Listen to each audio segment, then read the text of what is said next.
Surat Pacific school of engineering દ્વારા panel talk કાર્યક્રમનું આયોજન કરવામાં આવ્યું. સુરતમાં પેસેફિક સ્કૂલ ઓફ એન્જિનિયરિંગ દ્વારા પેનલ ટોક કાર્યક્રમનું આયોજન કરવામાં આવ્યું હતું. જેમાં ધોરણ 10 અને 12 પછી શું કરવું તે અંગે કંપનીના એક્સપર્ટ દ્વારા માર્ગદર્શન આપવામાં આવ્યું હતું. પેસેફિક સ્કૂલ ઓફ એન્જિનિયરિંગ દ્વારા વિદ્યાર્થીઓ ભવિષ્યમાં પોતાની કારકિર્દી સારી રીતે બનાવી શકે અને અત્યારથી જ એમને જીવનના ગોલ નક્કી થઈ જાય તે હેતુથી આ પેનલ ટોક કાર્યક્રમનું આયોજન કરાયું. રિપોર્ટ ભરત પટેલ, સુરત.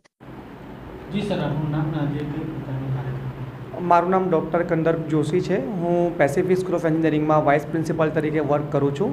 આજે અમે ખાસ વિદ્યાર્થીઓ માટે એક પેનલ ટોકનો કાર્યક્રમ આયોજિત કર્યો હતો, જેની અંદર આપણી જે વિવિધ મલ્ટીનેશનલ કંપની છે એમાંથી અમે એક્સપર્ટને બોલાવ્યા હતા, જેમ કે અદાણી છે, AMNS છે, ટોરેન્ટ્સ છે, ટોટલ ઇન્ફોટેક છે, અને આ બધા જે એક્સપર્ટ હતું એનું આજનું કન્ક્લુઝન એવું રહ્યું કે આફ્ટર 5 યર ફ્યુચરની અંદર આપણે જોઈએ તો આઈટી અથવા નોન આઈટી એવી કોઈ એક્ઝેક્ટ વચ્ચે બાઉન્ડ્રી નથી.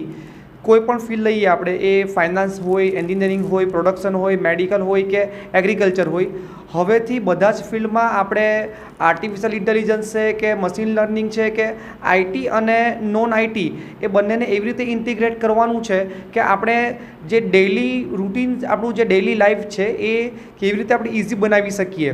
તો આજની આખી આ પેનલ ટોકનું એવું એક તારણ આપણે કહી શકીએ કે હવે પછીના ફ્યુચરની અંદર કોર જે બ્રાન્ચ છે, જેમ કે જેમાં આપણે મિકેનિકલ, કેમિકલ કે ઇલેક્ટ્રિકલ એવું ગણીએ, એની સાથે પેરેલલમાં આઈટીની કોઈ એક કે બે લેંગ્વેજ શીખવી તો આપણને એ બેસ્ટ ફ્યુચર જે છે એ ઓપોર્ચ્યુનિટી પ્રોવાઈડ કરી શકે છે.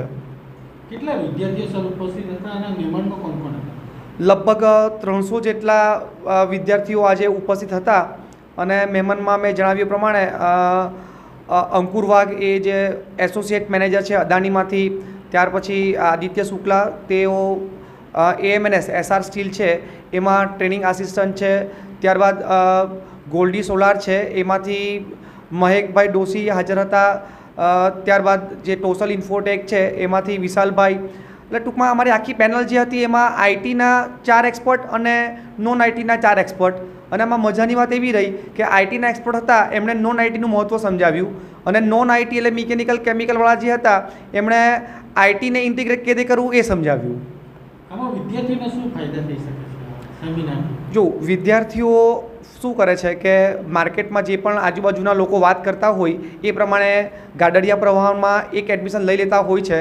તો આજે એમને ક્વેશ્ચન આન્સર સેશન પછી એવું ખાસ ક્લિયર થયું કે અમે જે પણ બ્રાન્ચમાં અત્યારે જઈ રહ્યા છે તો એની સાથે એ સિવાયની બ્રાન્ચનું નોલેજ 100% એક્વાયર કરવું પડશે. અને બીજું કે જે પણ નવી ટેકનોલોજી, નવા રિફોર્મ આવી ગયા છે તો એને ક્વિક એડપ્ટ કરવા પડશે. Okay sir.